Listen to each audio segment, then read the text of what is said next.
Hi. Hi, how are you? Good. Welcome to my podcast studio. Thanks for having me. You're my first guest ever. I'm honored. Oh, I'm so excited. And we have Milo here who's finally actually on camera, even though he's here every single time. He's a VIP He's here. a VIP. Yes. So you're like my best friend ever in the history of everyone. I've known you almost 15 years now. 15. Where does time go? It's been at least 12. Yeah. 12. Which is and it's on the road to 15. Insane, insane. So you're Danielle, your best friend number 3 from the very first episode. Not of the trio, but you're like the third entity. Um, but yeah, you're my best friend from college. You're my best friend. She's a cool girl. Yeah. We met our last year of college and Last semester. last semester of college. Which is crazy too. Like, I know. It's so we keep on our friends.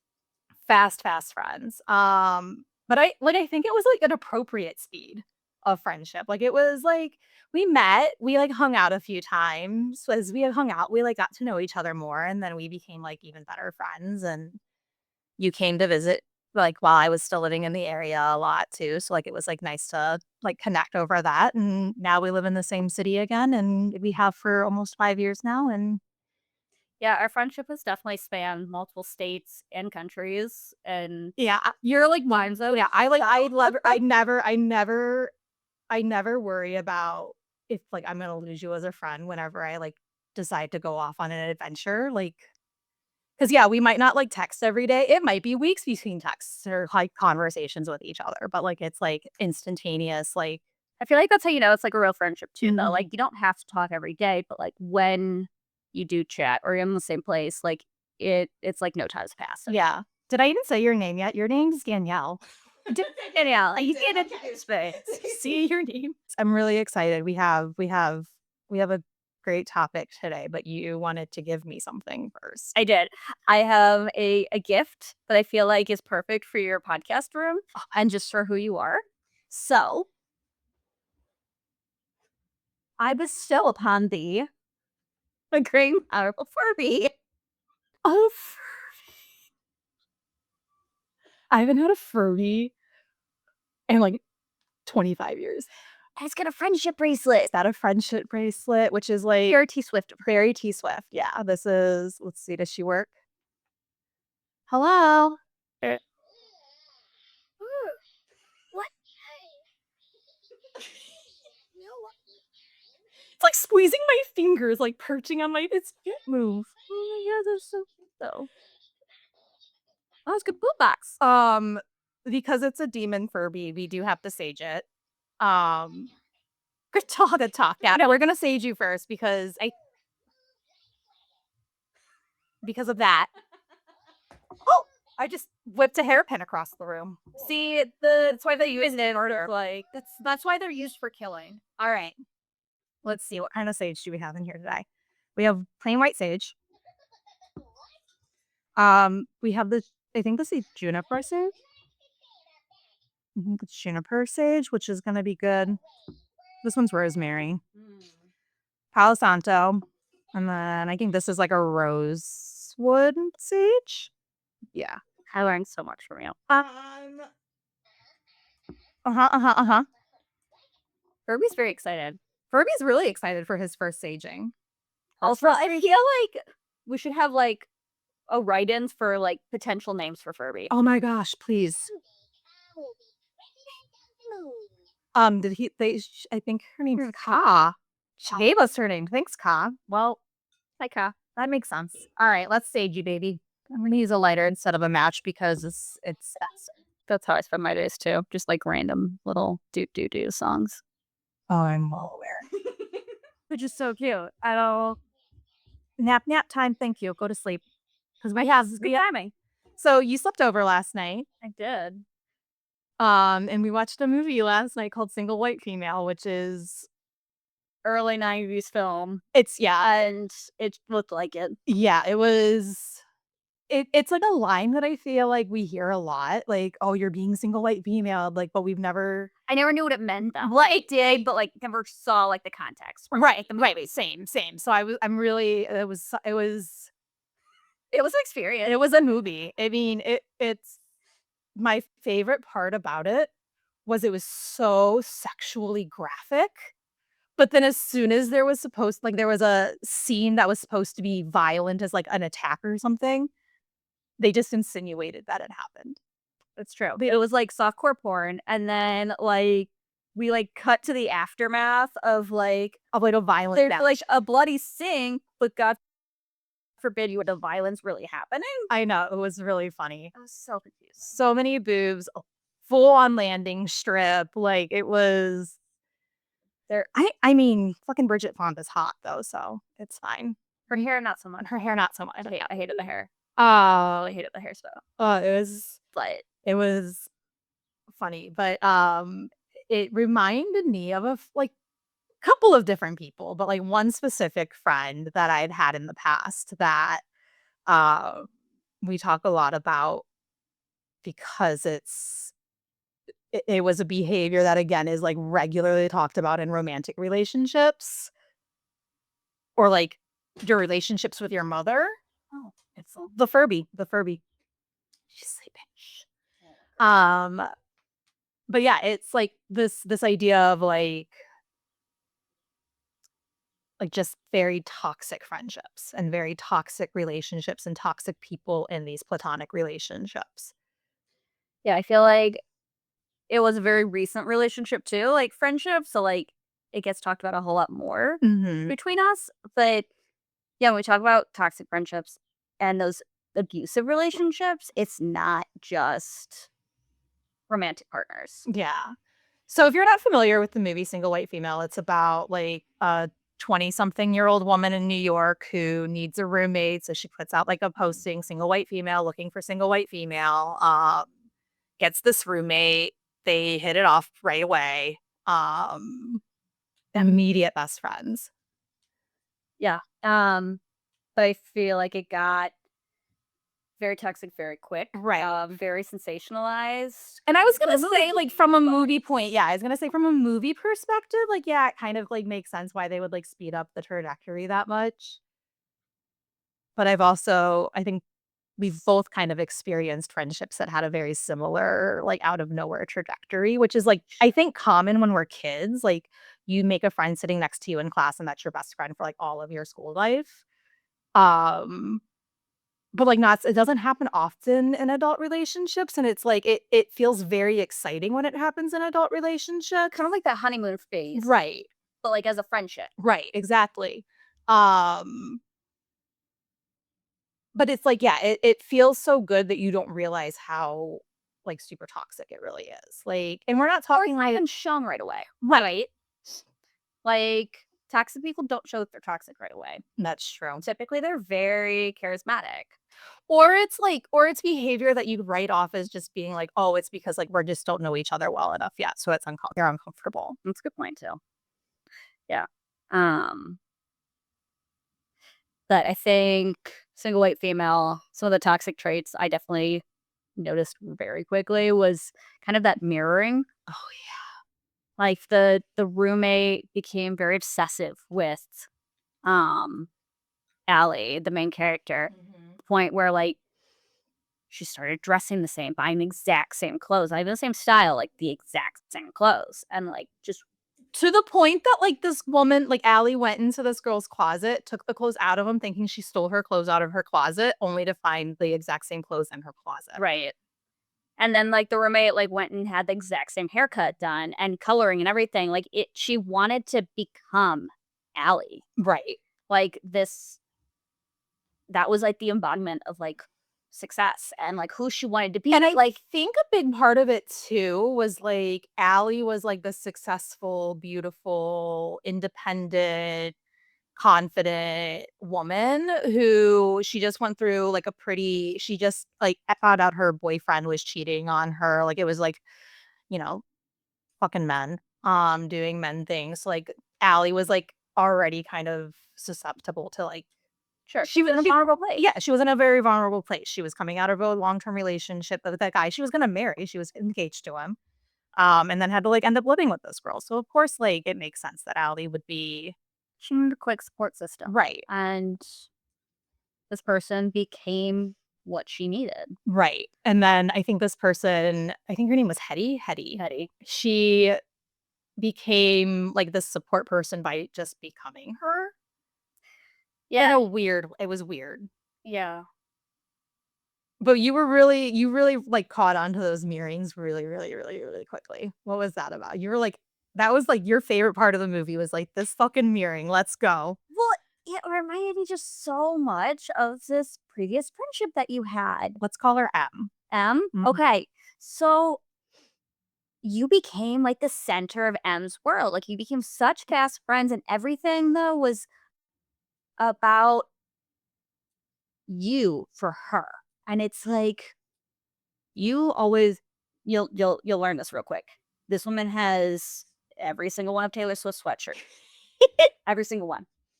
Um and They're like cozy, they're the best fucking they're the best sweatshirts I've ever bought.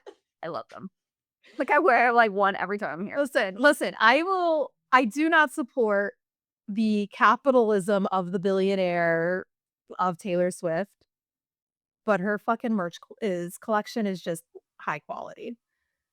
And it's so comfy. At least the ones that we get here in Chicago. I don't know about the rest. I hear different distributors. It doesn't matter. We're going down a But anyway, like she'd like start copying, like she'd buy clothes that she knew you had, or like she became a Bengals fan because I was a Bengals fan.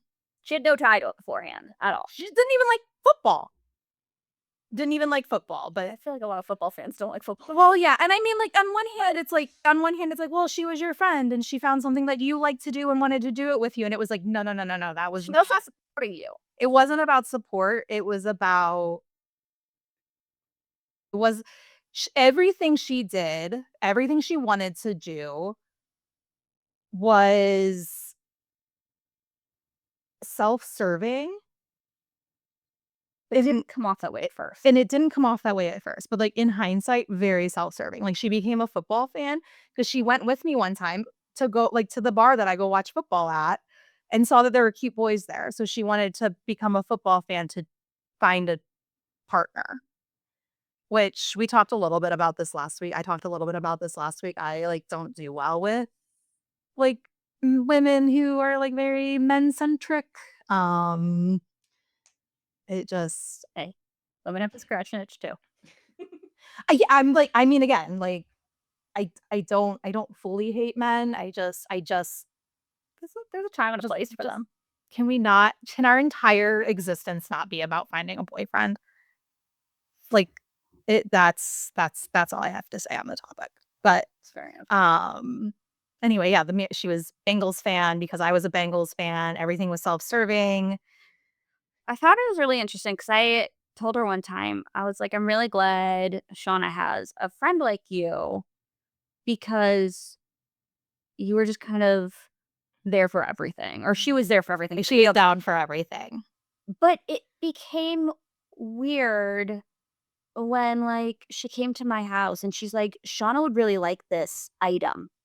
You should give it to her. Or like everything was about like, I need to make, in her mind, I feel like she's like, I need to make Shauna happy.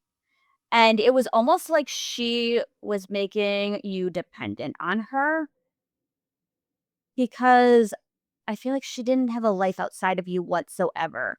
Yeah. Like, I'm like, where are your friends? Where is any of your previous life? It was like she didn't have a life before she met you. Like, she was going to your work building. She didn't even work there. And like, in that same Yeah. building. And like, she'd come hang out and like work in the office. Or like, she'd be over at your house constantly. And it's like, like it's fine to have fast friendships and close friendships, but And it's fine to have friends like that. Like, like women are like we are kind of like pressured into having friendships like that. Like that's like Friends and like Will and Grace and like a lot of like those like and New Girl. Like we're kind of like by cinema and stuff like pressured to have friendships like that when you're single and young. yes. Sex in the City, right? Like But, like, it also becomes problematic Mhm. when your whole life revolves around one other person. It doesn't matter if it's romantic or it's Yeah. platonic, like Well, I think I'm saying, like, from, like, just the perspective of, like, it was hard to catch on to how, like, toxic some of it was because it's just like, "Oh, finally, I have, like, my Sex and the City gang." yeah. Like That's the part, though, like, you don't see the pattern of abuse Mhm. when it's starting, Yeah. right? Like, there is that love bombing stage, and it's a honeymoon stage, and this is new and it's exciting, and it spirals out after a while because you're not going to agree on everything. Right.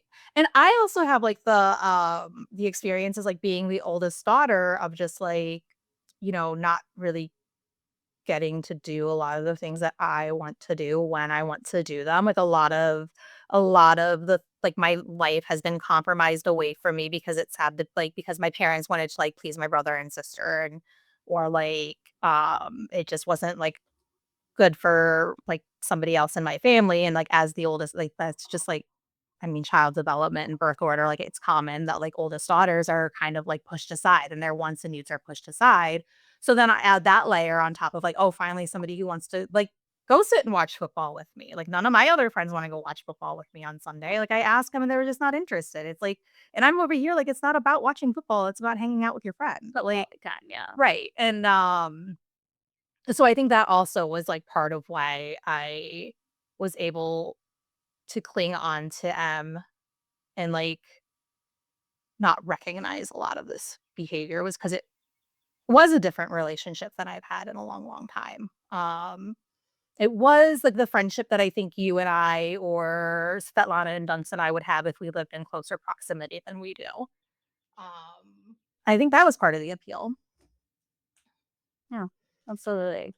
She was also, like, she was entitled to my things. She was very, like which I operate like a very much like what's mine is yours. Like, if you're in my home and you need a sweatshirt, go find a sweatshirt. If you're in my home and you need a pair of pajama shorts, I have the pajama shorts for you. Like, that's just how I am, and how I've always been. Like, my mom, like, is like, "Shauna, you, like, run a sorority house." Oh, I don't even bring, like, sleep clothes when I'm coming here, like, I know I'm gonna grab a Taylor Swift sweater and, like, Yeah, shorts. oversized, like, band t-shirt, something. But she would, like, take things. Like, she has one of my Bengals sweatshirts that was a special edition because they were in the Super Bowl that year sweatshirt that Didn't she claim it was hers? she decided it was hers, and she says, "It's mine now," and, like, never gave it back, and, like, I asked to borrow a dress, one time, And and it that's was, still like I was I mean, I got the dress, but I got the dress after saying, "You take my shit all the fucking time. I'm asking to borrow a dress." Like, I had to, like, get harsh with her.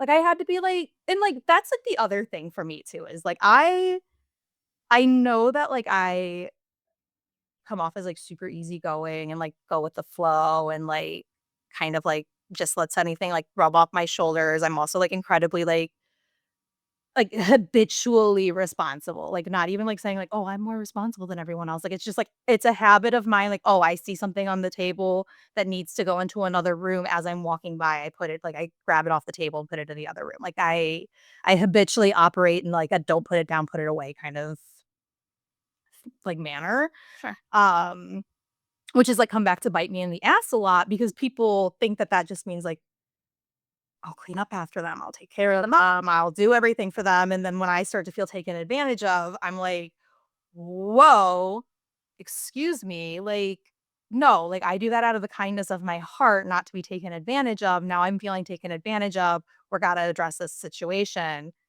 And I would do that with M, and it would spiral real quick. So, I mean, when you're trying to, like, set boundaries, Yeah.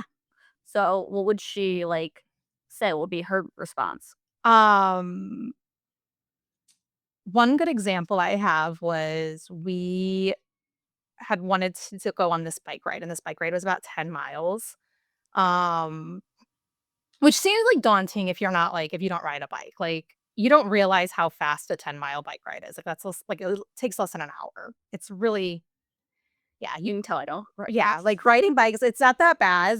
But there's this ice cream shop about 10 miles up a bike path, like that's, one direction. She lived a couple miles in the opposite direction. And so we like had talked about like, oh, we should train for this, right? Like we should practice. We really want to like this is our goal this summer is like to buy to this ice cream place. So we were gonna go one day and she was like, I don't she's like, it was we weren't gonna go all the way there. She just wanted to like we wanted to like kind of build it up. And I said, we should go in that direction at least because we don't know what the terrain is. Like we don't we've never biked that route before. Like we should like go that way and check it out. And you can always turn around. Right. You want. Exactly. And also like it's off the metro line. So we could like take our bikes on the metro and go back, which like we had done several like we did ended up doing several times. But she really was just like, that's an extra mile and a half for me. That's out of my way. Like I'm like, it's gonna be an extra mile and a half for you regardless. Like I'm happy to like come like ride my bike halfway to where you are and then go all the way back out. Like really trying to find like a really good middle ground so that we were working towards our goal, but still both of us were like gonna be like comfortable and happy with it. Sure. No, no, no, no, no, no. Why can't we ride this direction? Which is opposite direction of me by 3 miles But also the opposite direction of your goal. in the opposite direction of our goal. Right. So, like, we get to, like, our meeting point, and I'm just, like, kind of sad. I was just like, "What?" I'm just like, at this point, I'm just like, "What the fuck ever. I'll ride my bike to wherever you wanna go." Like, I'm not gonna have this fight, like, very much, like, I very much picking my battles, right? So, one thing about me is if I don't wanna be somewhere, you fucking know it. I can't hide it. Like, I cannot turn that part of myself Your off. face doesn't have subtitles? I can't control it. I really can't. Because yes, my face has very loud subtitles. They are like they actually it's not subtitles, it's like, that like font. It's like the beginning of a Beyonce video where it's like the word is like it's all black and the word is the video. Like that's my face. Um I actually absolutely love when we're out somewhere and like you're talking to someone. I don't even need to know what the conversation is. All I have to do is like watch you and you're like, yeah, I can't hide it. I'm surprised it's not been like memed before. But so like she's like, "Why are you being so ornery? Like you were being so complicated and challenging about this bike ride. Why are you being ornery?" She called me ornery, which I just like remember that because I'm like nobody's ever fucking called me ornery in my life. I've only heard my mother use that word. Same. And I was just like because of, like, once again, like, this had been, like, a couple of different, like, smaller things had happened up to this point, but it was just, like, once again, like,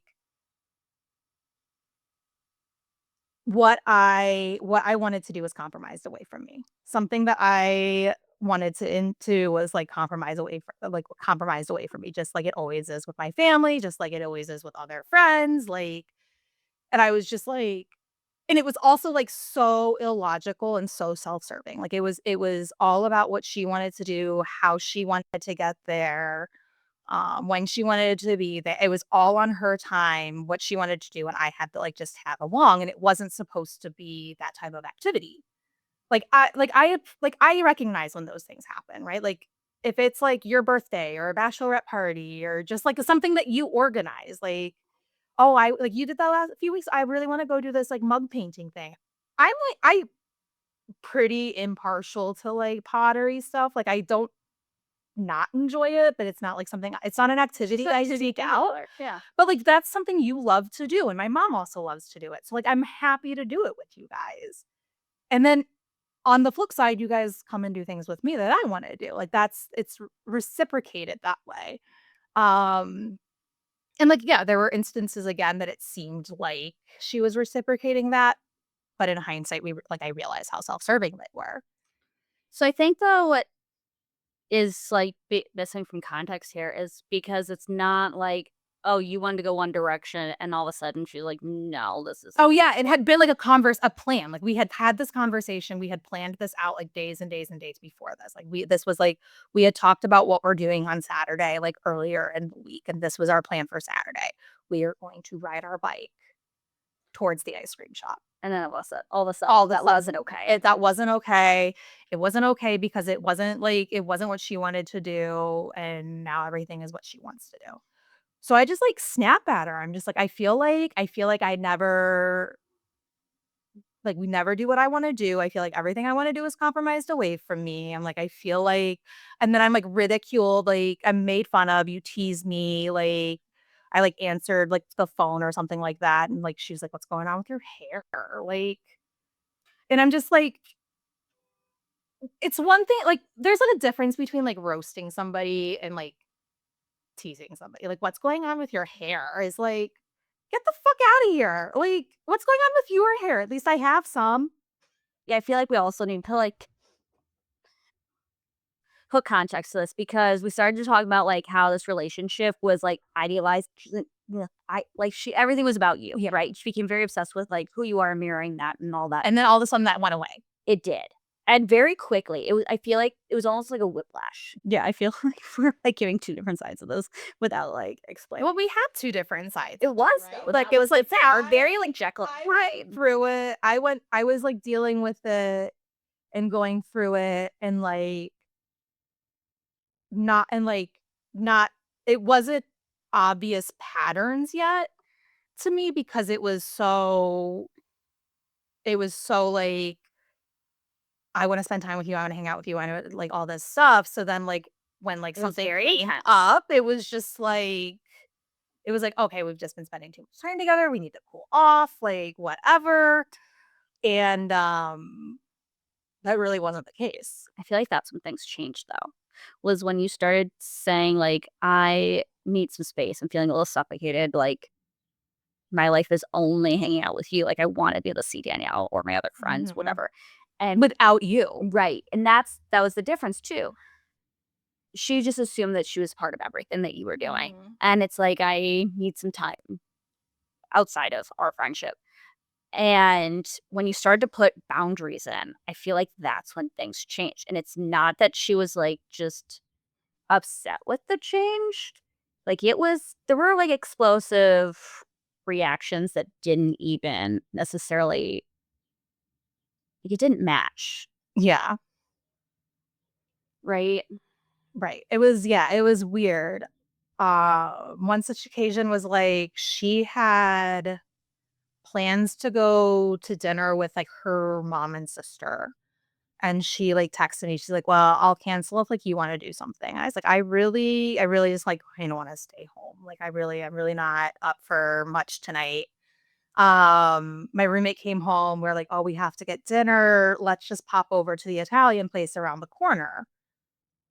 Like, literally a block and a half away, and get dinner tonight. And M checked my location and, like, texted me, like, "I thought you weren't going out tonight. Like, you could've Right. I thought you weren't going out tonight." I was like, "I'm not really out. I'm picking up takeout from around the corner." Like, "What?" She definitely reacted, though, like, you lied I to me, lied and to you you. were Yeah. being manipulative. And I was excluding her. I was sneaking her out. Yeah, it was so fucking weird, and I was like, I'm not even entertaining this." And then she, like, deleted like, she removed my ability to see her location and removed her ability to see my location because all it does is, make us make assumptions. Because she had to punish you. Okay, I'm sorry. You were an hour and a half away from me while I was picking up dinner around the block. That's not a fucking assumption. That was a fact. That's a scientific fact. By the time I had gotten my dinner, gotten it home and eaten it, you still wouldn't be here if you left at that exact moment. Like, it was just Wanting to fucking weird. stay in and grab food that's half a block like, a walk away, like, is still considered staying in, if that's Mhm. how you see it, like, fine. It's not like you drove anywhere. But also You took a train right, it's anywhere not or yeah, it's not like I was, like, out at hours. 1 AM in Boys Town or something like that. Like, it was, like, 7:30 and I was very clearly at a restaurant around the corner from my house. But also, even if you changed your mind, you're allowed to do that too. without anyone's permission, right? Like, I'm a 30-year-old woman. I have no husband, no wife, no children. My mom doesn't even fucking want like, my mom gets annoyed when I tell her what I'm doing. She's like, "I don't need to know every time you're like, you have to go to the grocery store. I don't need to know every single dentist appointment you make, Shauna." I'm like, But that's how I'm treated at things, though. right, right, Like, if you made decision that didn't include her, why wasn't she invited? right. You weren't allowed to, like, go hang out with other friends or even, like, go visit your, like, mom without bringing her. Yes, yeah, she, like, had him along on, like which, like, it was kinda nice because like, I didn't have a car at the time, so we drove, so I kind of was able to take advantage of that, but yeah, she adopted my mom and my sister as her own, like, bought them, like, some extravagant, like, Christmas gifts a few times, like, one time, like, bought my mom and me tickets, like, to go see the Bengals football game. It was fucking weird, and I think really the restaurant time was when I was like, "Oh, this is messy, like, this is getting toxic." I think I started pulling away. My roommate had just moved in with me, like, earlier in the year, I think, and I think when my roommate moved in was when She felt threatened. she introduced me to my roommate. She kind of pressured me into letting my roommate move in with me. Like, "You have the space, this person, like, really, really needs help, like, this would really benefit you and her." As my roommate and I are, like, getting closer, like, we've been friends, but we were getting closer because now we're living together Mhm. and, like, kind of fostering a deeper friendship. All of a sudden, it was like, I'm a horrible friend because 'cause I'm excluding her, I'm setting boundaries, I got annoyed with her, like, talking shit about, like, a celebrity one time. She was just like, "Oh, she's such a whore, she's so slutty," and I was like, "Can't fucking say that shit, like, already last week's episode, like, it does not fly with me."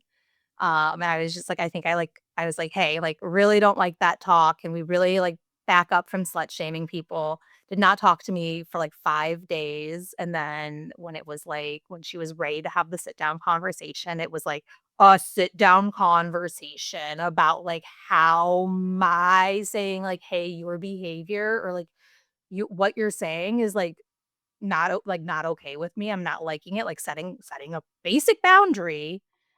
It was all of a sudden like I'm attacking her, I'm making her life harder, I, like, need to be more open to her, and, like, it was weird. When you're, like, such a girl's girl, like, it's not like that's new, right? And which we're not into slut shaming. Like, that's never been anything that's, like, either one of us are, like, into, and, like, it's one thing to, like, be like, "Shaw, you're being a bitch, stop."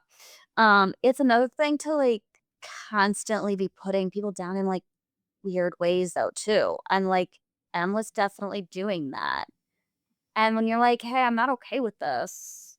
Yeah, she turned it around, and all of a sudden, she was And it was like, and where is this coming from? Where is your like, you've never spoken to me like this before, and I'm like, "What the fuck are you talking like, you haven't crossed this boundary yet, so I haven't had to." Like, but, like, I was there when you said things a couple times, and it's like, it was just, like, an offhand comment. It wasn't like, "You need to stop, this is awful, like, this you can't talk," like, it, like, wasn't like it was just like a, "Hey, I don't like it." Like, like, "Hey, that's." "Hey, that won't make me feel good." Like, it's something like that, and it's like, we have to have a 2-hour-long, planned out, sit-down conversation about how my expressing my feelings and how her behavior was affecting my feelings affected her and hurt her and was You, like, need a mediator, or, like, a couples counselor. I was like, "Fuck it," and when it got to that point was when I was like, "Okay, I need to end this friendship." She's so enmeshed with me, which, like, enmeshed people and I don't do well together. I have very rigid boundaries and then some secure boundaries. Like, I really like the enmeshment thing. I'm not good with the, like, enmeshment. Like, Well, I didn't think you were trying to, like, necessarily, like, "I have to stop this relationship." It wasn't like a cold turkey thing. I think you, in general, I'm gonna say quite quit, but it's like, "Okay, I'm just not going to engage as much." right. I'm like, okay, you're not respecting my boundaries. I'm gonna take a step back. It's not something that I need to like. completely like break it's not something that like I need to completely like break off or like have like a harsh breakup conversation like you would with like a partner or something because it's like we're just friends. Like sometimes like friends just fall out a little bit. Sometimes like they just need to take some time apart from each other. I was just telling you this morning about a friend of mine that like we had kind of a spat a few months ago and like we've made up since then. Like we've hung out again. Like things have been fine, but like we're also not seeing as much as each other as we were before that spat. And like it's healthy and it's fine. And like we check in and like when I get anxious about it, I'm like, hey, are we cool? And she's like, yeah, it's just I've been really busy. Like and it's fine, and, like, we realized that, like, we just needed to take some time apart, and it's, like, really good, and, um, with her, it was everything that was a time apart was a punishment on me Or personal attack. or a personal attack. She was waiting for me to be the one to, like, reach out, which I don't fucking play games. Like, my therapist loves saying it every time. She's like, "Shauna, it's because you hate bullshitters." Like, I'll just, like, be explaining something. She's like, "Shauna, you are incapable of bullshit, and you hate bullshitters." So, for me, like, when, like, things would get turned around on being, like, my problem or my fault or whatever, I'm just like, Have some introspection. have a little bit of introspection. So, this kind of sent me down a rabbit hole, and before we kinda get into this rabbit hole, I wanna preface this with saying, I fucking hate labeling people, and again, not a medical professional and cannot, like, diagnose people. Sure. Um, and what we are going to be talking about today, we're talking about it in the concept of a buzzword, not not the medical diagnosis of it. So what rabbit hole this took me down is my friend a narcissist? How can you tell if your friend's a narcissist?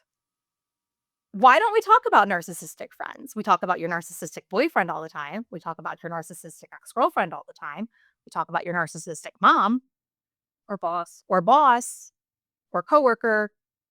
Where's the friends? And like it could be said that like, well, narcissists don't really have friends because people don't want to be friends with narcissists, which on the surface sounds correct. But I don't think it is. I think there's cycles. I think there's cycles, and I think like kind of just based off of, like, my research when I was, like, really just trying to figure out, like, what I needed to do about this friendship and how I needed like, if I needed to get out of it. One thing that I really struggle with is, like, I can sit here and tell you, like, what's been going on and, like, get your perspective of it and, like, hear but, like, I'm also well aware that, like, you're only hearing my perspective of it, and that there's a whole other perspective out there that, like, I don't really know. And you can totally correct me if I'm wrong because you would know this. I think that I do a pretty good job at communicating these types of things like that. Like unless I'm like I'm really like emotionally charged by something, I think I'm pretty good at like rehashing the stories to you and being like, yeah, like this is what she was doing. And I can see how like my behavior influenced that. Or I can see how I didn't like say the right thing. Or like I think I'm pretty good at that. Right. You can analyze, there's some cause and effect. And Yeah. that is one thing that you're like, I might be to blame for this. Or, you know, my actions may have caused someone to feel this way. Like, you will stop and think about that other than just being like, this is a problem and they're completely the problem Yeah. along. And, um, So I like because of like my tendency to do that, I was like, no, I was like, really need to get to the like bottom of this. And like somebody had said the word narcissist, and it wasn't even necessarily about M or like anything to do with that. I think we were talking about something completely different. And like they were like talking about probably a narcissistic ex-partner or something like that. I don't even remember who I was talking with, but as soon as like they said that, I was like, immediately Googled how to tell if your friend's a narcissist. Got a article that I will share in the sources. 16 signs your friend's a a narcissist. And every single one of them, all 16 bullet points. I could give you at least 2 examples of her behavior. so what exactly is a narcissist though?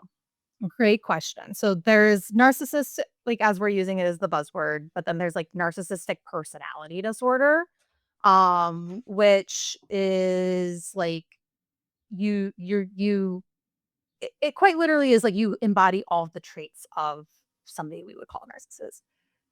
You expect preferential treatment of like you're entitled to everything. What you can do what you can do, but nobody else is allowed to do it type of thing. Like you're just, it's very much like this, you need this constant praise. Yeah, it's just the sense that you are the only person in the world. We can argue that it's main character energy, but I think it's main character energy to the extreme. Like the world is happening to and because of you, not around you. I kind of think that's how I kind of like was understanding the definition of it. Like yeah, you have to be the center of everyone's attention. Everything is very much about like ex finding your own like excellence and like your own like building yourself up and getting your own needs met at the detriment of others. I think is kind of also like the key point of like not like Well, I think also too, like, we all have main character energy here and there, right? Like, we're only ever gonna see things, out of our own eye. right. That's They like wouldn't and that's the egocentrism, right? Like that's something else that we came across during this was like being egocentric. My point is though, like, I think we all have that, but the difference is how pervasive that is. How It's a good word. how much is that affecting, like, your life and the lives of others? Like, can you only see things through your eyes? Um, are you able to, like, put yourself in someone else's shoes? You know, does everything have to go your way all the time? Like, if you're making plans, is it only what you wanna do? And if things aren't going, like, your way, is it someone else's fault every time? Right. And for him it was. Like very much so. Yeah, if I had like a date with a guy, the excitement was around me getting a boyfriend so that she could possibly date their friends. Like it wasn't about me having a date and how was the date and did I like the guy and like do I wanted to have another date. It was what about his friends? Does he have cute friends? Does he have cute friends? Am I coming out with you next time? Can I come with you next time? Can I crash your date? She did actually show up to a date. Uninvited? I remember I don't think it was necessarily totally uninvited. I think it was like one of those things where I was like, "Oh yeah, I'm getting drinks with somebody at this bar, like maybe we could do something afterwards." And she showed up at the bar. Which worked in my favor. It wasn't a great date and it was also fucking weird. But yeah, so I really like went down this rabbit hole because I'm like not into labeling people and diagnosing people. Like I'm just like, okay, so she has these traits. She has this. I feel it's more about what tendencies people have. It's not like we're armchair therapists here. You Right. know? Right. We're not saying they are this person or they are diagnosed with this or like whatever. Like we just notice these things. Right. And it's hard and it's just as hard to notice these things in platonic relationships as it is in romantic relationships. Um so yeah, we talked about so narcissistic personality disorder is like a diagnosable disorder, right? Like so it's a personality disorder. It's diagnosable. You can seek treatment and help for it. But narcissistic personality traits are a completely different thing. And that's like you said, like we all have that. And what that's probably more like a more appropriate term for that would be like somebody who's just egocentric.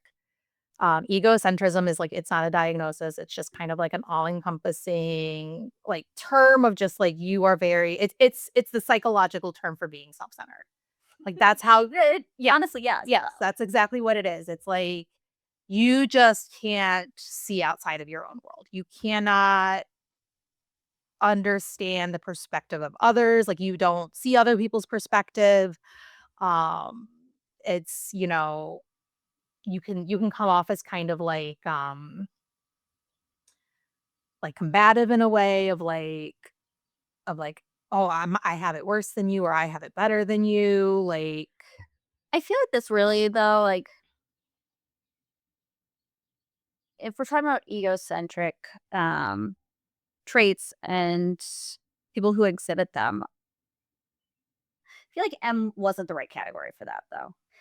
She wasn't egocentric. It No. wasn't it wasn't a me, me, me, my life It is was like. self-serving. It was self-serving.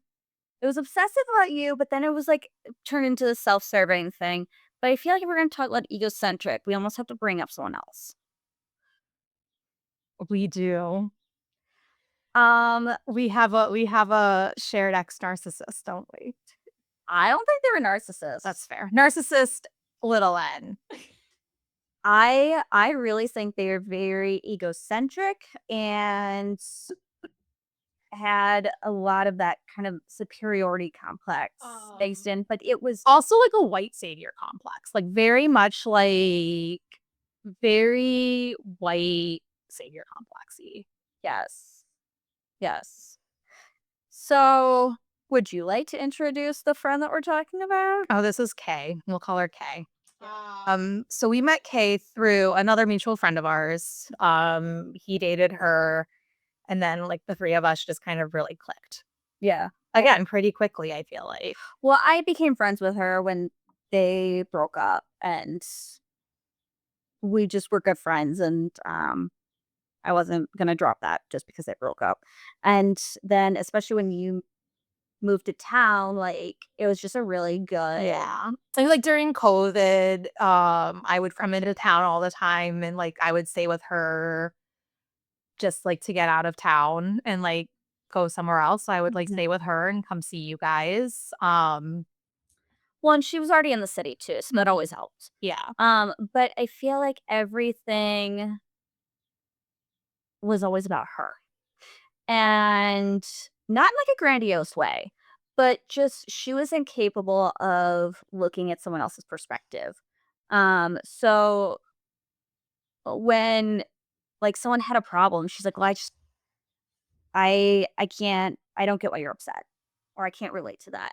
And even when she would like try, Or on the other side of that, it would be, I'm the only one that can help you. sure, but I think even then, like she missed how to actually help you. Like, what was the point of like what assistance you needed, or support you needed? And it's like, well, this was my experience, and that's the only way this is gonna go. Yes. Yes. It was very clumsy. I think the breakdown of both of our friendships with her is probably, like, the greatest example of this. So, I would actually love to talk about yours because yours, like, is I mean, they're both very glaring. They're both very glaring. Yours was kind of around your wedding. Your guys' fallout kind of, like, started with that, and she was, like, taking summer courses. She was, like, in, a a master's program or something like that, and she's in summer courses, and she had, like, I think it was just, like, a regular exam, like, the week after your wedding, and it was just like, how could she have her wedding on this weekend? I have a big test coming up, like, I can't believe I have to be like, I'm a part of her wedding party. I was like, and I'm, like, over here, like, you could have fucking said no. Like, how is she first of all, it's your Wedding, even like maid of honor. She's no. bridesmaid, but like she took it very personally. The date that I chose, which was our 2-year anniversary date, like it was an anniversary. Yeah, it was, yeah, and it also it's your wedding and not. And she got really mad that like I wouldn't let her bring a plus one. Nobody at my wedding got a plus one. Well, it was a Except for COVID my wedding. cousin who had been with her partner for 2 years, like literally the same amount of time. Yeah, like 2 years. And she took it so personally. I was like, I had 50 people at my wedding because it was during COVID. Yeah, it was a It was COVID an wedding. outdoor wedding during COVID. Like, And the only reason you had that many people there was because of how large your family is. And her, I mean, I fully admit I was not always the best friend to her. Like, I do admit this 100%. But, like, after some of these things, I'm like, I just don't know if I care about, like, yeah, in this relationship. Like, yeah, I feel like there's nothing, I don't wanna say beneficial out of it because that's the wrong word, but it's like, it's so much energy to be this person's friend. yeah, And it just didn't seem worth it after a while. yeah. And like, I pushed back on her a lot. And the difference between her and M was like I pushed back on her and she would kind of take it. Whereas like Try them M, perspective. right. Whereas like I would like kind of push back or like say like, hey, this isn't great behavior. I'm not loving like what you're doing. And I would become like an asshole for it. Right, because all of a sudden you, instead of you being, like, wronged, you're being mean and you're Mhm. being unkind and, like, you're attacking Yeah. them. And yeah, very different. Very different. So, with K, so that was probably about a year before, yeah, about a year before I think we both officially were kind of like cut ties with her. Maybe a year and a half before. Well, because yeah, you were still living with her when her and I, like, just our friendship just kinda fizzled out. Mhm. Like, I just was not interested in rekindling it, and, like, if we all hung out together, like, that's fine. Yeah. But instead of, like, being good friends, we became more acquaintances. Yeah, it was like you guys were more friends because her and I still had a Right. relationship. Yeah. And I was, that's fine. Yeah, it was fine. Kept friendships run their course, but And I just, it's so much work. and you were, I mean, you were like, again, like, it's just a testament to how strong our friendship is of, like, yeah, her and I, like, maintained, like, a much closer friendship than, like, you and her did, but, like, that never bothered you, like, you never felt like I mean, I'm sure you've expressed that you did feel a little bit of jealousy from time to time, but it was never like a, "Oh, I'm losing Shauna to." Right. I mean, yeah, you two, especially when drinking, you're like, we're the same person. Right. But also, like, that was true. Like, her and I would literally like, before we even, like, knew each other well, would, like, finish each other's sentences. And that's fine. Like, yes, it was, I got a little jealous because you two had a bond in a different way, Mhm. but I also recognized that I was feeling that way. And that it was yeah, it wasn't anybody doing we weren't deliberately excluding you, or at least I Like, I wasn't. knew, I was like, this is my problem. Yeah. Like, I'm glad you two are friends. And like, And I know you we're getting expressed into it to me, and you expressed it to me, and I think, and I very, very intentionally, like, took that and, like, was like, "Okay, now I have to be more intentional with Danielle." I remember having this conversation with you at her birthday and being like, "Danielle, like, I hear what you're saying. I know I'm like, that I'm feeling this way. It's not your fault. I'm This is, here." Yeah. but Oh, I think it was because I came here for her birthday, and I didn't tell you I was gonna be here for her birthday. maybe.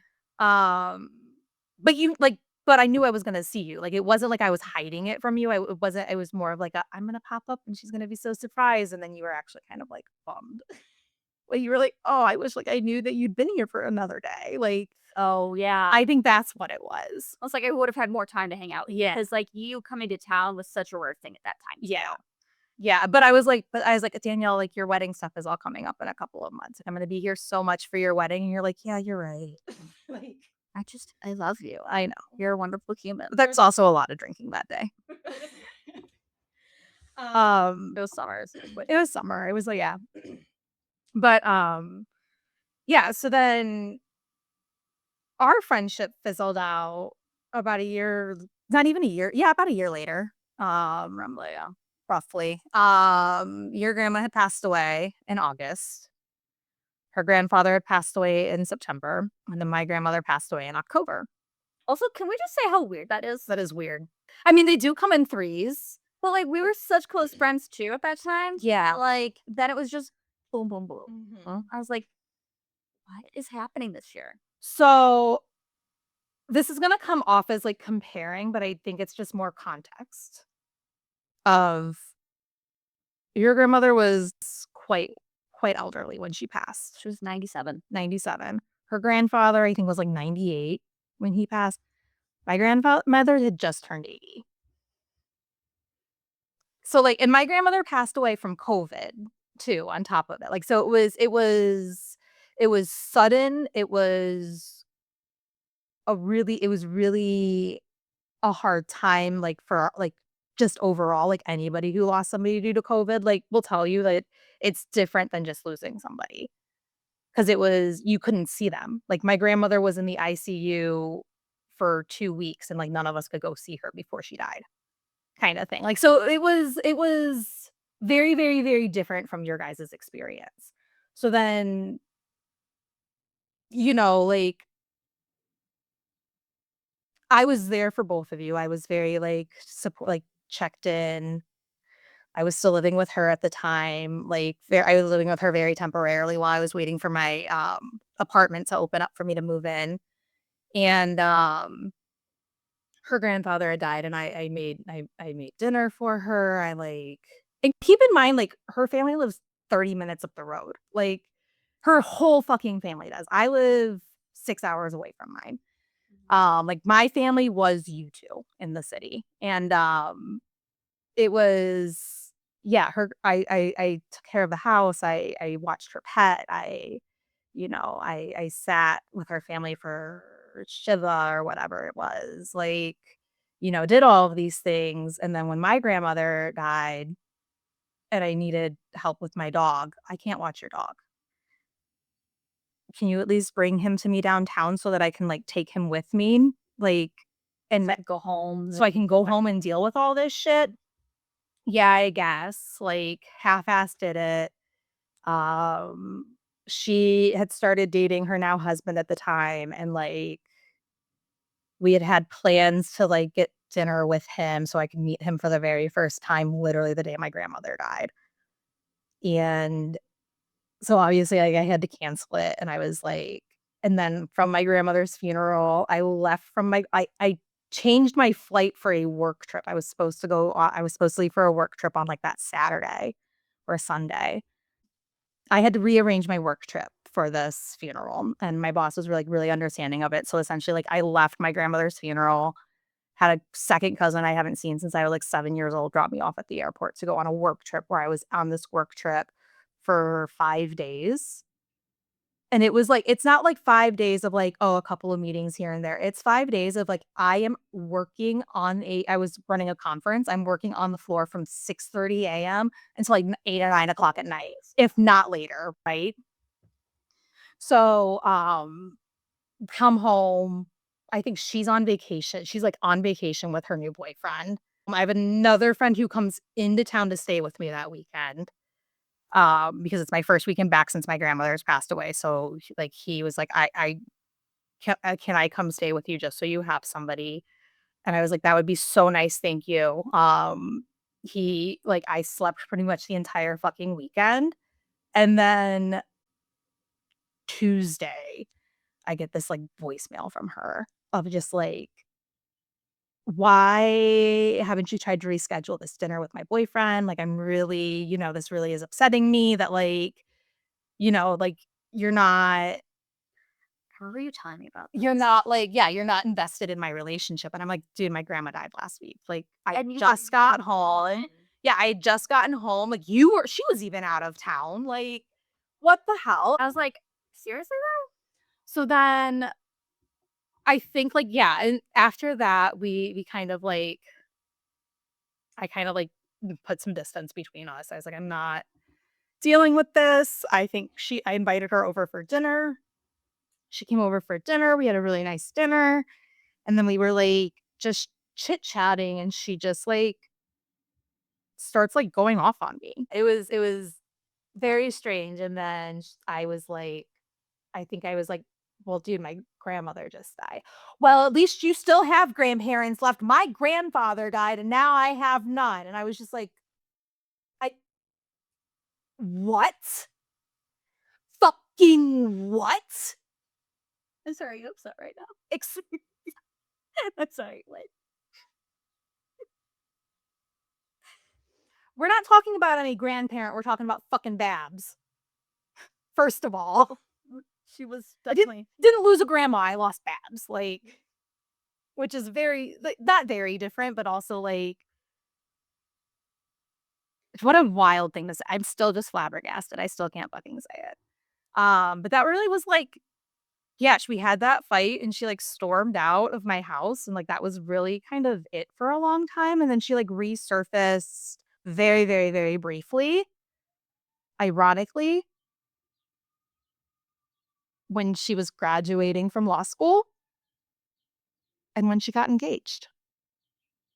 I still don't understand why you were invited to some of these things when, like, she'd made no effort to be friends. Yeah, no effort to be friends. My sister invited her to my surprise birthday Fine. party, and she brought, like, her boyfriend and some other guy, and, like, it was supposed to be, like, a girls' party.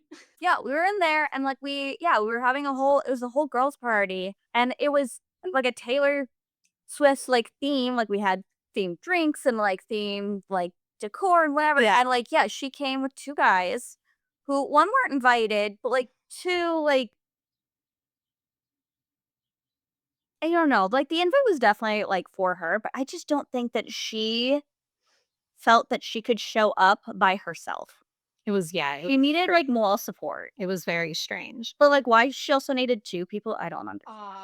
And then she got Like, engaged and, like she didn't talk to anybody, though, she did either at the party. yeah, she did it. Her boyfriend, who's now husband, like, talked to everybody so much more than she did. She Yeah. was, like, sitting there, like, people tried to Oh, talk to and her. Svetlana was there, and she's like, "Svetlana fucking hated me, she didn't even say anything." I was like, "Svetlana knew me at this house before today. You knew every other fucking person here." Every person, yeah. Like Like, I went out of my way to try to talk to Svetlana just because, like, I knew she also didn't know anyone there. yeah. And, like, again, Svetlana is, like she's She's a chill person. she's such a good person. But, like, I don't think she actually had an opinion about gay other than she just kinda sat there, Yeah. not engaging. That's It was so strange, but yeah, so then she had her engagement party,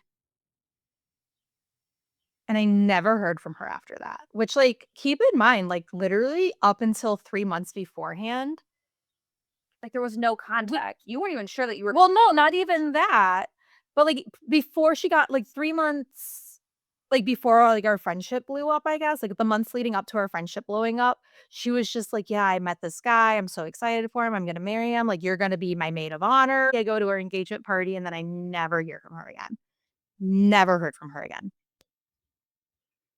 I was so confused why you were invited at that point too. Like, because you hadn't really had, like, great conversation or, like, anything before that, and, like, yeah, you were always gonna be, like, maid of honor or, like and then you stop talking, and then you're invited to it. But then not That was it. yeah, it was so weird, it was so weird, and then I think who ended up being maid of honor I haven't done a lot of creeping, I haven't really cared that much to, like, dig into it, but I genuinely think nobody in her wedding party was, like, people that she was friends with prior to They our were all friends, I think, from law school who and his friends.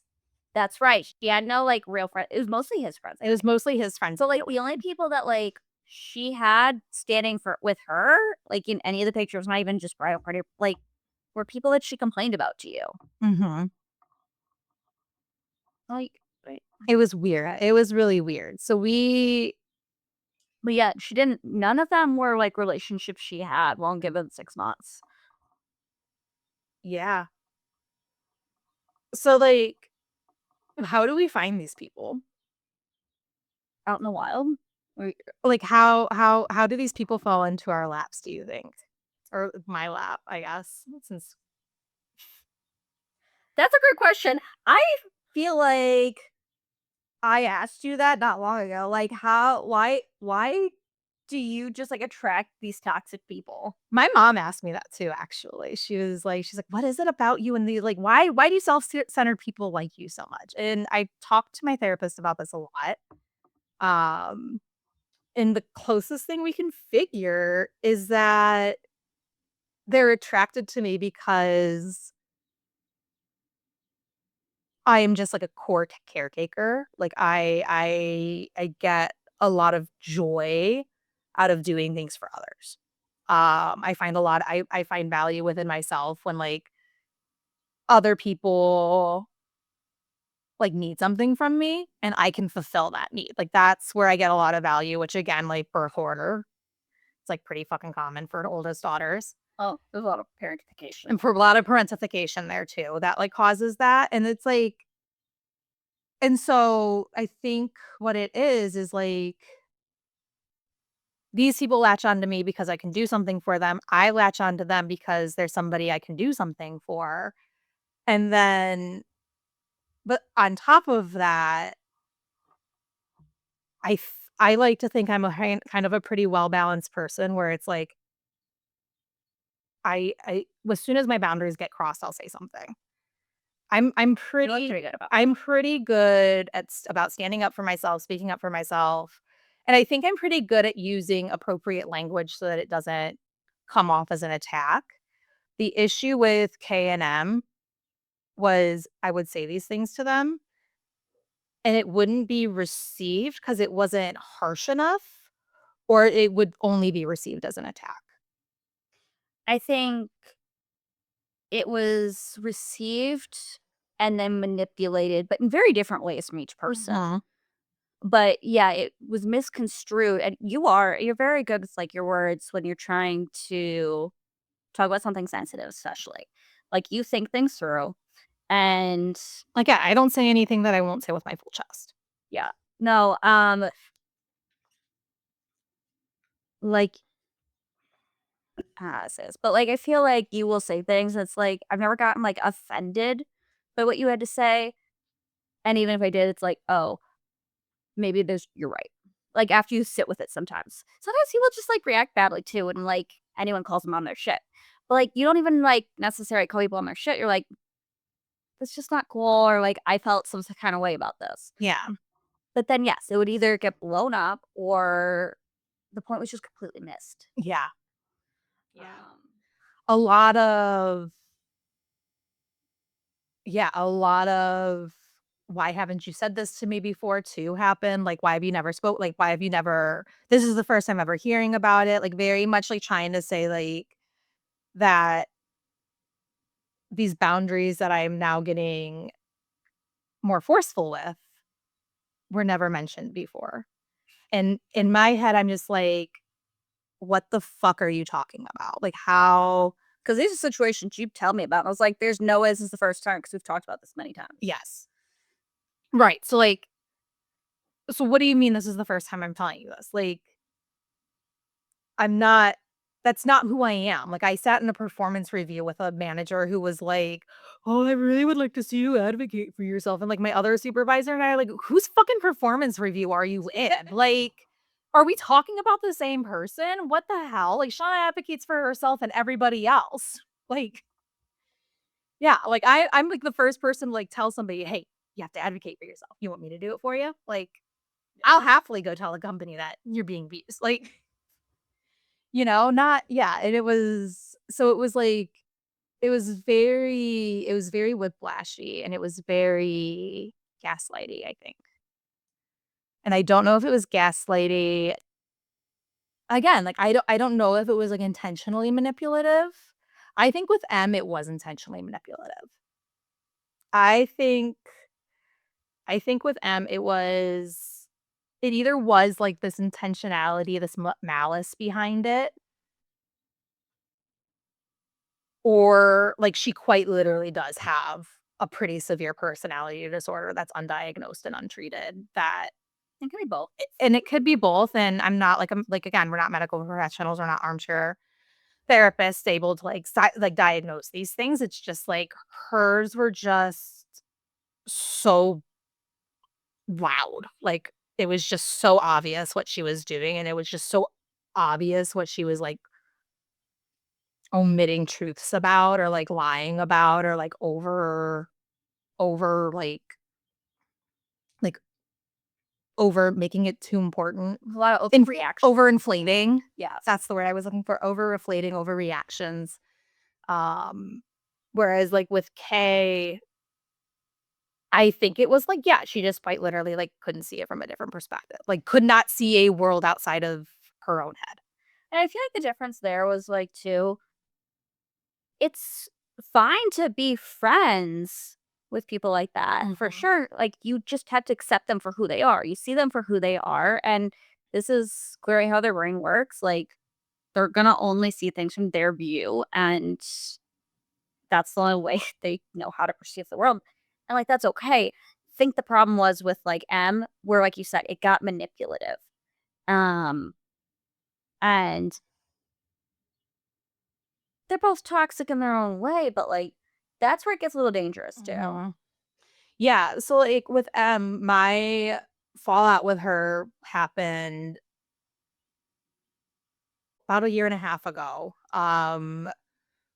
We were at a mutual friend's house. I had, like, taken my laundry over to do my laundry while we were, like, all having dinner there, and, this friend lives kinda smack dab in the middle of us, so, like, we don't live more than 2 miles apart, so it's like I live 1 mile this way, she lived 1 mile that way, and, this friend had, like, something where she was like, I can't drive you home tonight." I was like, "It's with your laundry." I wasn't driving at the time. I was like, "Oh, it's totally okay, like, I whatever," and then at the end of the night, it's time to, like, go home, and the other friend asks M, like, "Hey, could you drive Shauna home?" And she says, "Why would I do that?" And I'm just gonna go get my I'm gonna order an Uber, like, at that point, I don't even respond. I just, like I get up, I go get my laundry, I order say goodbye to my friend Cheryl and her daughter, and I, like, hit the road. But while I'm, like, getting my laundry, I'm hearing Cheryl, like, lay into M, like, "Why like, because she's your friend, like, what do you like, why can't you just drive her home? Like, she goes out of her way for you all the time, like, what the hell?" Like like, you can't save her $5 to drive her 5 minutes out of your way, kind of thing. Like, what like and you claim she's your best friend. This is like, she's still like, this isn't like we don't have distance between us. We haven't, like, had a No, like, that's this is still, like this girl thinks she is so entitled to me as a person and refuses to do anything for me. For herself, but she can tell everyone else to do something for me, right? Like, she could tell you to do that. something for me. Yeah, at that exact party. I wasn't at that party. She's like telling me I wasn't engaged enough the party and like that it was hurting you and that I needed to change my behavior. It was like a Galentine's Day party or something like that, wasn't it? Because it was, like, in February. I think it was probably, like I probably had, like, a Galentine's Day brunch or something. No, it was at the karaoke for your birthday. Oh. And she's like, "You're not performing, and that's like you feel like everyone should just be performing for you." And like I have a thing with like karaoke. Yeah, I know I lost karaoke. Karaoke.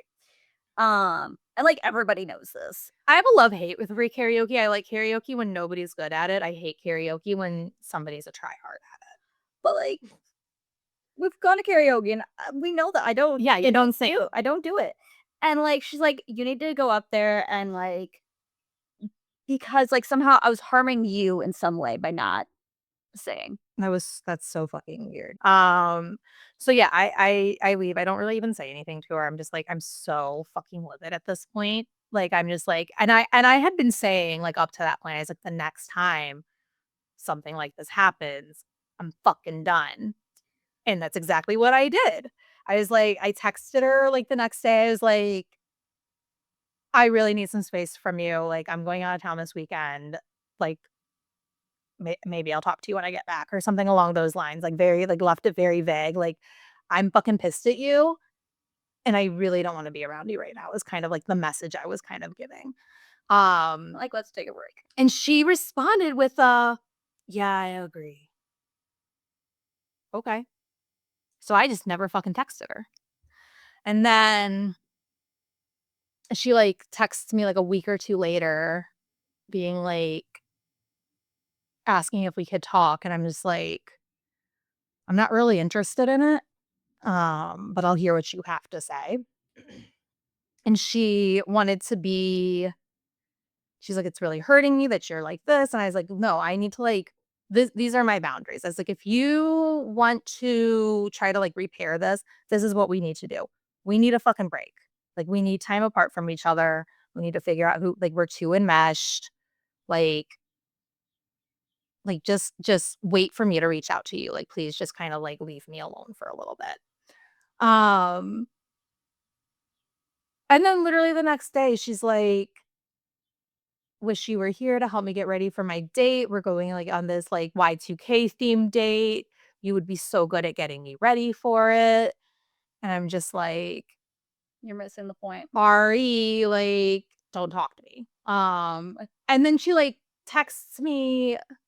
She texts me like a couple days later and is just like, hey, can you come over? I'm really, really down. Like, I really could like use a friend today. I was like, I'm not available for you today. Like, but happy to like get coffee with you tomorrow. Oh, I can't do coffee tomorrow. Okay, how about dinner on Tuesday? So then we get dinner on Tuesday.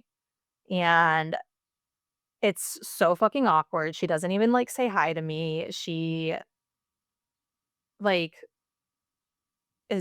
like awkward and then out of nowhere she says I had a panic attack before coming here today. And I'm just like, about what? And she just goes down this fucking spiral of like, like you've really like made me feel unwelcome. You've really made me feel um like I'm a bad guy. Like really just like again leaning into me about how me having boundaries impacts her. And I'm just like this the whole time, which we have come to learn is called gray rocking. And it's actually a technique for narcissism. It's like kind of like deal with the narcissistic person. It literally is you keep your responses and your reactions to the bare fucking minimum. So not engaging. Yeah, you don't really engage. It's very much like Like not adding fuel to that fire. right. Finding That yeah, you let them spiral. And I'm sitting there I'm just like letting her like talk and just kind of like not really berate me because nothing she said had anything to do with me. It had nothing, everything was about how she was affected and how she was impacted. So I've also found that like when people do this, when they complain, it's usually a projection Mhm. of their own problems. Whatever you're doing wrong is actually not like you setting boundaries, not a problem. But whatever they're Yeah, yeah. So like I'm like sitting, she said something along the lines of like, I'm a better friend with than you because if I were in your shoes right now watching like you cry like this, I would be devastated. And I'm just like, because you're not reacting the way that I would, she wanted you to. I It was said, manipulative. I was like, this is the same conversation we've had a dozen times already. I'm fucking done. Like, I set a boundary. You do not like it. You're throwing the fit. I'm done. Like, no, we're not playing this game is pretty much exactly what I said. She gets up and storms out of my house. Cool. Bye. I think I laughed when she left, honestly. I think I like laughed out loud. It was just so ridiculous. And then like on Easter, a couple months later, we ended up being in like the same place. Oh yeah. I walked into a restaurant she was sitting in. I didn't even see her. Y'all have My friend and my sister saw her. Like she got up and fucking bolted out of that restaurant. The next day I got like this long ass email about about all of the ways she has changed and all of the improvements she is in making in herself and like asking me to be friends again. Not once in this letter did it say any reason she wanted to be my friend. Said nothing about what I bring to our friendship and what she misses from me. Just like about her. it was all about her. And I just texted her. I was like, thanks for your email. Glad you're doing well. Really not interested in like starting this friendship back up. And that really was it. And then she texted me happy birthday. But Like, that's really She went to, like, everybody besides you as well to try to get you back. Like, she texted me multiple times. Like, we were not friends. Like, we were acquaintances through you, but, like, Mhm. that was it. And she's, like, asking for my help on things, and then she went to your mom. Oh, yeah, she texted my mom mean things about me, and my mother claims As she, a like, good way to try to get you back, obviously. yeah, yeah, like, "Mom, fucking Beth, release the messages, like, I wanna read them." I love when people talk shit about me, it's, like, my favorite thing. Unredacted. Unredacted. Epstein file laws. Um, And then she invited your friend's daughter, like yes, 10-year-old daughter, yes, to a birthday party without inviting without inviting her mother. yeah, it was weird. Like, didn't even tell her. Like, Yeah, it was weird. that's not okay. Yeah, like, Don't very invite a strange, minor. very strange. So, I guess, like, all that to say, like, Boundaries are important, boundaries and are incredibly important. they will, like, help you find and see someone's true colors. They will, they really will. I feel And it's like trust your gut, I think is like the other like another good thing is like when you are starting to like see this pattern behavior and you're like, yeah, I'm really not into it, like just get the fuck out. well, I think that's one thing too, like, so when it comes to abuse, especially, like, physical, emotional, all of that, like, as a child, you're a victim. As an adult, you're a participant, Yeah. right? Like, It's a harsh sure, way. That's harsh, but true. you might not see the signs right away, but, like, this is also why you listen to, like, good friends and, like, your support system.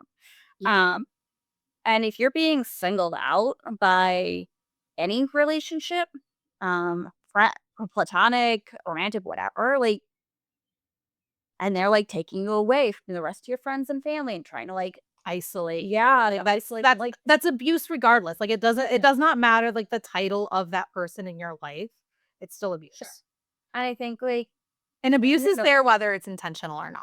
right. And, like, I think if you see, like, red flags and, like, you start to put in boundaries and they react really negatively to that, Mhm. you know, use that as a wake up. Yeah, and like Like, I'm here And to show you who they are, be believe that. and be a little egocentric there, like, don't try to be like, "Oh," I think, like, I go with, "Well, yeah, I've never said this before, so, like, now they need a chance to change," and it's like, no, there are, like, some fucking things that are just, Like, don't be a shitty like, human. just common sense, like, don't be a shitty human, like, don't treat people again, golden rule, like, I'm personally traumatized by the golden rule. Do unto others and so like, as you would have others do unto you, in the back of every single one of my classrooms, like, it is ingrained, I can recite it, it's, like, Sure. ingrained in my head, Everybody like, knows that, yeah. it's such a subconscious thing for me, and it's something that we are all taught as children, and we should still work that way as adults. And, like, if people aren't working that way as adults, it's not behavior that it's our job to correct. It's more so, like, our responsibility to avoid it. Yeah, but, like, also, people don't have the same perspective as you. Like, Mhm. treating people how you wanna be treated, people don't always wanna be treated that way. Well, So and that's also, like, a great point of, like, think about ho like, thinking about how you wanna be treated and thinking about how the way you are behaving may impact somebody else, I think is more so my point than, like, sure. assuming somebody wants to be treated the same way. I think my point is, like, we need to think about the impact of our treatment on others and, like, others' treatment of us because we don't do that enough in a day to day. Like, it's always just very specific. So, let's be kind. Let's all be friends. Let's all be friends and let's also, like, remember to have, like, just because, like, this person is not your boyfriend, your girlfriend, your wife, your husband, your mom, your dad, does not make them any better for you. Does not mean that, like, you should turn a blind eye to their abusive, their toxic behavior. You still need to recognize it. You still need to deal with it. You still need to cope with, like, the fallout. Furby, anything to say? Nope. No, she's still sleeping. All right. Well, I think we wrapped it up pretty concisely. Thanks Well, we for put Furby and Milo to sleep, so, this is her pet thing, but we did. Um But thanks for so much for being here. I love you so much. I love you. Oh, all right. Bye, everyone.